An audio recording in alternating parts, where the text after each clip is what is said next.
But he'd be somebody I'd be a little bit concerned about, you know, if it's a going night for him and everything's happening for him. He's a box of tricks. He is one that can, apart from Messi, he is one up front who can win the game for them.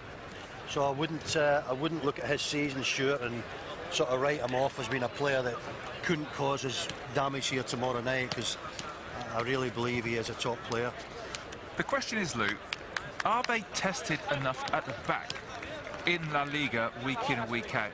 Is that something that United can cause problems with? Because, do we really know if they're any good at the back? Well, I don't think we see that week in, week out in La Liga, because they don't play that many teams that are of top-class opposition. But I think what you can say about them, the obvious, Stuart, is that on the ball they can zip it around. And I thought against Real Madrid, in both the games against Madrid, they showed another side to the team, that they weren't going to be bullied. Yeah. And if you wanted to dive, they'll start that as well. I didn't like that. I mean, it was probably the most horrible game of the season. And, it's Real Madrid and Barcelona. It was a game we all expected it to be fantastic, all the good things in football. But it was a horror show. But they were quite crafty and clever. Yeah. And I thought they knew how to compete against one or two things that Real Madrid were doing. And I think they'll be as clever here tomorrow night as they were in that game. Pep Guardiola, he's 40.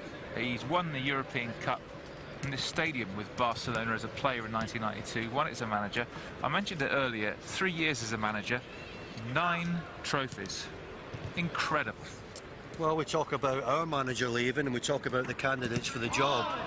And to be honest with you, my top candidate before the last, say, 2 or 3 months of the season was Mourinho.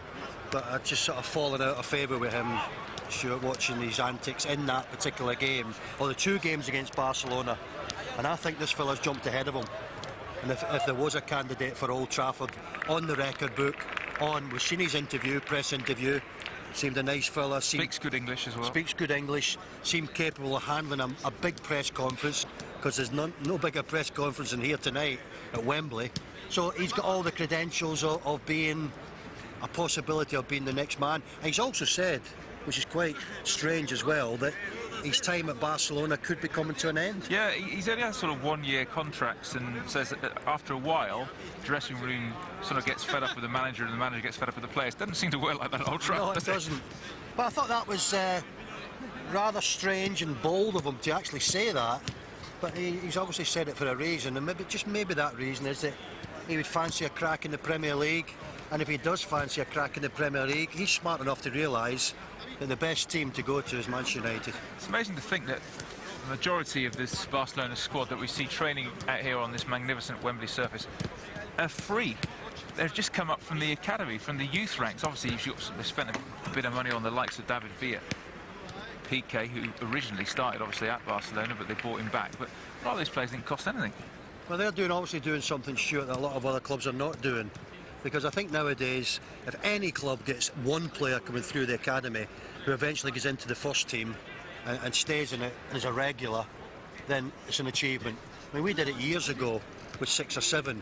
I mean, that was a one-off. That's never happened since.